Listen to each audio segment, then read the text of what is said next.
Assalamualaikum warahmatullahi wabarakatuh. Kita jumpa lagi di mata pelajaran ilmu pengetahuan alam. Semoga Allah Subhanahu wa taala masih memberi kita nikmat, terutama nikmat sehat, sehingga kita bisa mengikuti pelajaran ilmu pengetahuan alam ini dengan baik. Nah, sebelum pelajaran kita mulai, marilah kita bersama-sama berdoa sejenak. A'udzu billahi minasyaitonir rajim. Bismillahirrahmanirrahim. Alhamdulillahi rabbil alamin. Ar-Rahmanir Rahim. Maliki yaumiddin. Iyyaka na'budu wa iyyaka nasta'in.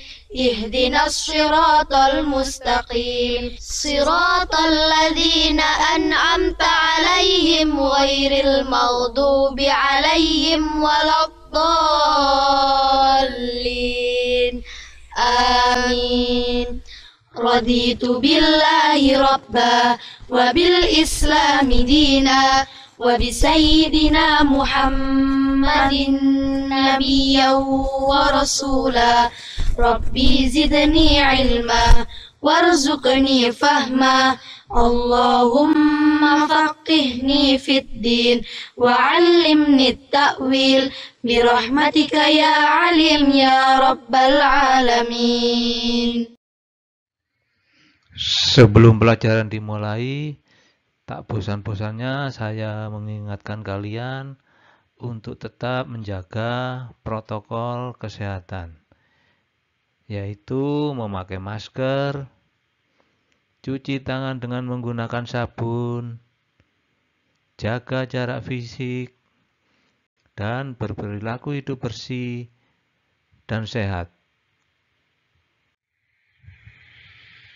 Pertemuan kali ini akan kita pelajari tentang pencemaran lingkungan. Tujuannya adalah peserta didik dapat menjelaskan pengertian pencemaran lingkungan. Peserta didik dapat menjelaskan macam-macam pencemaran lingkungan. Baik, kita ulangi dulu rangkuman sebelumnya. Kesatuan interaksi antara organisme dengan lingkungannya disebut ekosistem.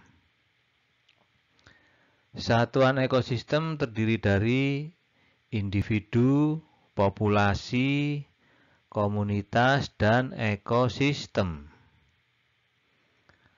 Komponen ekosistem terdiri dari komponen abiotik atau benda tak hidup dan komponen biotik atau makhluk hidup. Saling ketergantungan antar komponen biotik terdiri dari rantai makanan, jaring-jaring makanan, dan piramida makanan.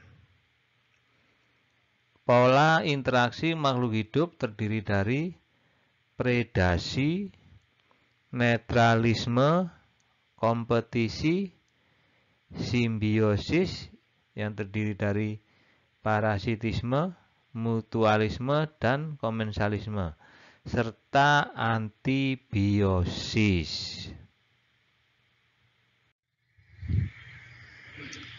Pencemaran lingkungan adalah masuknya atau dimasukkannya makhluk hidup, zat, energi atau komponen lain ke dalam lingkungan oleh manusia sehingga kualitasnya turun dan menyebabkan lingkungan tidak sesuai peruntukannya. Di lingkungan terdapat faktor biotik dan abiotik atau makhluk hidup dan benda tidak hidup. Apabila tidak ada keseimbangan antara keduanya, maka tidak ada keseimbangan alam. pencemaran terjadi akibat kegiatan kumpulan manusia atau populasi dan faktor alam seperti gunung meletus yang menimbulkan abu vulkanik. Zat yang dapat mencemari lingkungan dan dapat mengganggu kelangsungan hidup makhluk hidup disebut polutan. Polutan ini pencemar ya.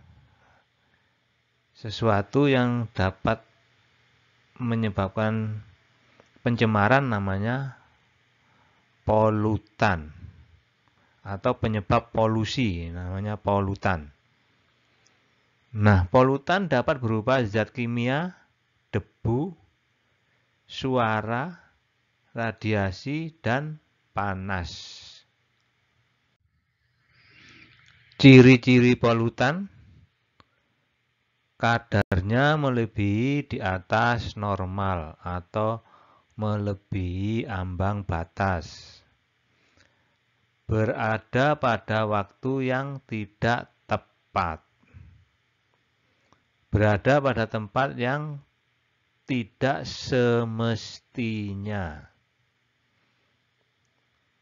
Manusia tidak dapat mencegah pencemaran akibat faktor alam, tetapi dapat mencegah pencemaran akibat kegiatannya sendiri, seperti limbah rumah tangga, industri, zat-zat kimia berbahaya, tumpahan minyak, asap hasil pembakaran hutan, minyak bumi, dan limbah nuklir. Pencemaran dapat digolongkan menjadi pencemaran air, pencemaran udara, dan pencemaran tanah. Sekarang kita bahas dulu pencemaran air. Pencemaran air adalah masuknya makhluk hidup, zat, energi, atau komponen lain ke dalam air yang menyebabkan air tidak berfungsi sesuai peruntukannya. Pencemaran air merupakan kondisi air dalam keadaan tidak normal. Ciri-ciri air tercemar yaitu warna, bau, dan rasanya berubah. pH kurang dari 7 atau lebih dari 7.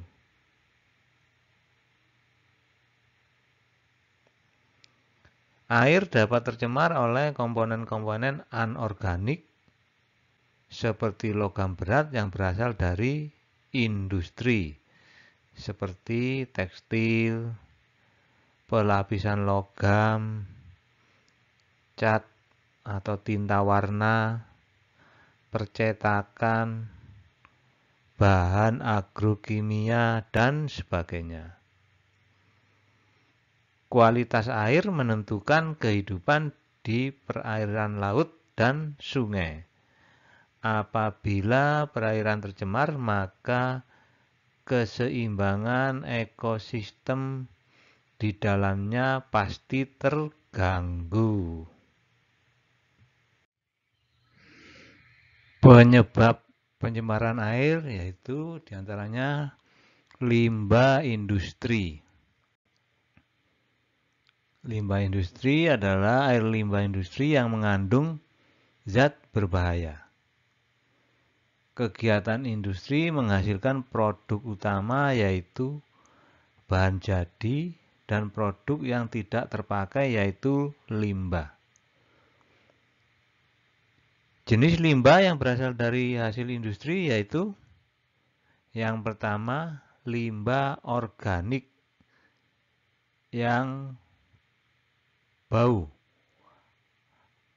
hasil industri tekstil dan kertas. Yang kedua limbah anorganik berupa cairan panas, berbuih, berwarna, mengandung asam belerang, dan berbau menyengat. Hasil industri baja, emas, cat, pupuk organik, farmasi, dan sebagainya.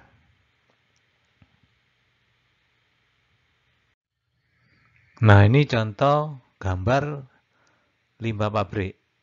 Coba kita lihat. Apabila limbah tersebut dibuang ke saluran air, sungai atau laut akan merusak ekosistem di dalamnya. Limbah industri berupa logam berat sering dialirkan ke sungai dan mencemari sungai tersebut. Jenis-jenis logam berat tersebut adalah raksa, timbal, kadmium, yang apabila terkonsumsi manusia akan sangat berbahaya. Contoh pencemaran limbah yaitu pencemaran raksa di Teluk Minamata, Jepang. Para nelayan dan penduduk di sekitar teluk ini memakan ikan yang tercemar raksa, sehingga mengalami kerusakan saraf yang dinamakan penyakit Minamata. Korban yang meninggal saat itu yaitu lebih dari 80.000 orang. Berikutnya limbah rumah tangga, yaitu limbah yang berasal dari kegiatan perumahan, pasar, perkantoran, penginapan, puing-puing bahan bangunan, dan besi tua bekas mesin atau kendaraan. Limbah rumah tangga berupa bahan organik, anorganik, dan bahan berbahaya dan beracun atau B3.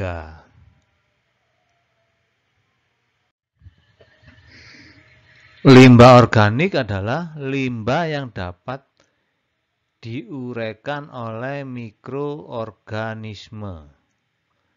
Contohnya kulit buah sayuran, sisa makanan, kertas, kayu, dan daun. Sedangkan limbah anorganik adalah limbah yang tidak dapat diuraikan oleh mikroorganisme. Contohnya kaca, plastik, besi, aluminium, kaleng susu, kaleng cat, minyak wangi, dan sebagainya. Berikutnya limbah pertanian. Penggunaan pestisida secara berlebihan menimbulkan kerusakan ekosistem perairan.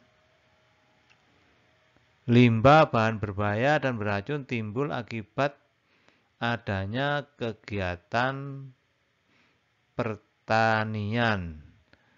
Contohnya saat kita menggunakan insektisida atau fungisida atau yang lainnya yang tidak bijaksana, yang berlebihan, ini akan sangat berbahaya.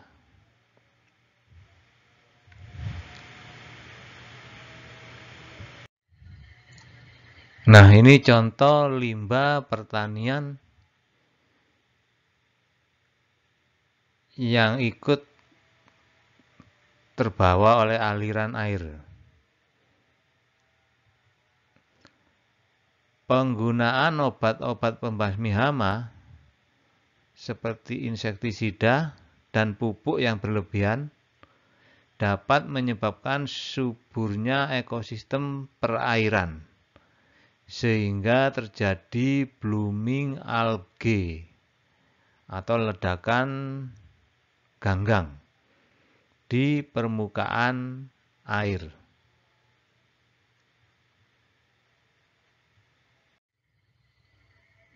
Ganggang di permukaan air akan menutupi seluruh permukaan sehingga mengurangi sinar matahari yang masuk ke dalam perairan tersebut. Akibatnya proses fotosintesis oleh fitoplankton terganggu dan kadar oksigen yang larut dalam air menurun sehingga merugikan organisme di dalamnya.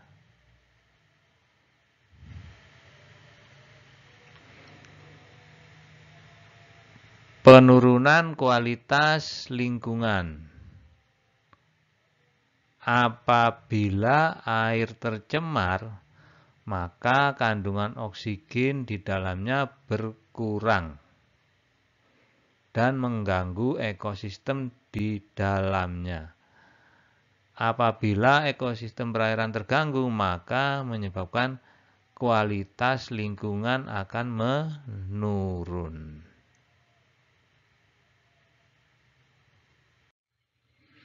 Gangguan kesehatan. Air limbah yang tidak dikelola terlebih dahulu sebelum dibuang kemungkinan mengandung kuman, bakteri, dan virus yang menyebabkan penyakit. Air limbah juga digunakan sebagai sarang nyamuk dan lalat yang membawa atau sebagai vektor penyakit tertentu. Pemekatan hayati. Pemekatan hayati ini maksudnya masuknya bahan pencemar ke dalam tubuh kita melalui proses rantai makanannya. Pemekatan hayati yaitu bahan beracun yang mencemari perairan mengakibatkan terkontaminasinya racun dalam tubuh organisme. Organisme di dalam perairan juga memiliki rantai makanan. Misalnya ganggang yang tercemar atau terkontaminasi racun. Ini dimakan oleh zooplankton. Sehingga zooplankton juga terkontaminasi oleh racun yang berasal dari ganggang tadi. Kemudian zooplankton dimakan oleh ikan kecil. Ikan kecil pun demikian. Dia akan mendapatkan racun dari zooplankton. Ikan kecil dimakan oleh ikan besar. Ikan besar pun juga demikian. Dia akan terkontaminasi. Akhirnya sampai pada manusia dan manusia pun akan terkontaminasi oleh racun. Sehingga manusia terkontaminasi racun tersebut dan sangat mengganggu kesehatan. Ini namanya pemekatan hayati. Masuknya bahan penyemar atau racun pada tubuh kita melalui proses rantai makanan.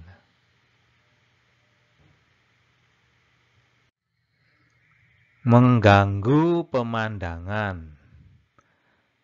Perairan yang tercemar kadang tidak berbau, tetapi berubah warna. Hal ini mengganggu pemandangan karena air sudah tidak asri lagi.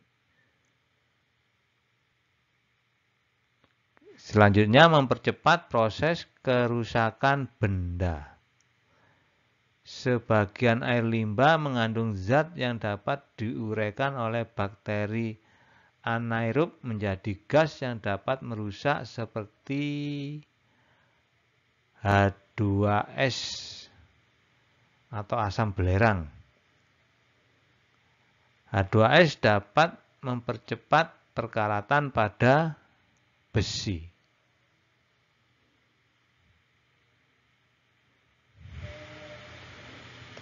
Untuk menanggulangi pencemaran air, limbah cair industri dan rumah tangga harus diolah terlebih dahulu sebelum dibuang ke perairan. Sampah dan sisa pestisida juga tidak boleh dibuang ke perairan. Juga untuk kita jangan membuang sampah sembarangan, terutama di perairan-perairan seperti di aliran sungai. Itu kita tidak boleh membuang sampah sembarangan ke sungai tersebut.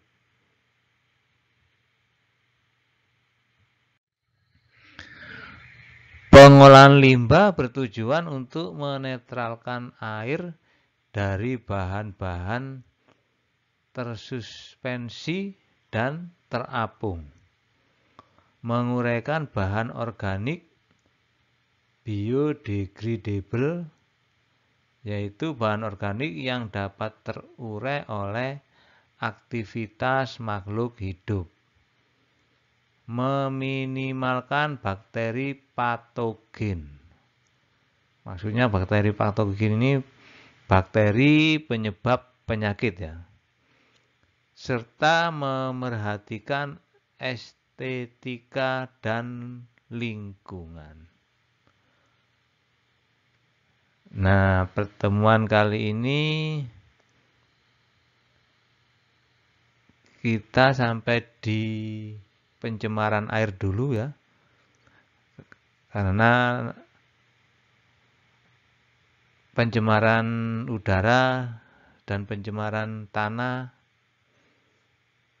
cukup panjang dan akan kita bahas pada pertemuan berikutnya. Sebelum kita akhiri, mari kita rangkum dulu pertemuan kali ini. Pencemaran lingkungan adalah masuknya atau dimasukkannya makhluk hidup, zat, energi, atau komponen lain ke dalam lingkungan oleh manusia sehingga kualitasnya turun yang menyebabkan lingkungan tidak sesuai peruntukannya. Zat yang dapat mencemari lingkungan dan dapat mengganggu kelangsungan hidup makhluk hidup disebut polutan atau penyebab polusi.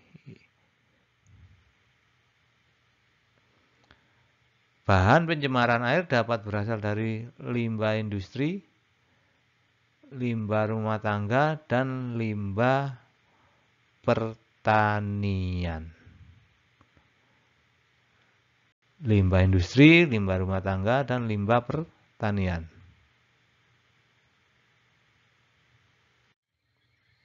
Nah, materi berikutnya atau materi lanjutan yaitu nanti akan kita pelajari tentang pencemaran udara dan pencemaran tanah. Sebelum kita akhiri pertemuan kali ini, mari kita berdoa sejenak bersama-sama. Subhanaka la ilma lana illa ma 'allamtana innaka antal alimul hakim. Allahumma anfa'na bima 'allamtana wa 'allimna ma yanfa'una wahdina li ahsanil akhlaq fa innahu la yahdi li ahsaniha illa anta. Allahumma ighfir li masyayikhina wa liman 'allamana warhamhum wa akrimhum biridwanikal 'azim fi maq'adis sidqi 'indaka ya arhamar rahimin. Sekian dulu anak-anak. Semangat berdoa dan belajar akan membuat kalian sukses. Wassalamualaikum warahmatullahi wabarakatuh.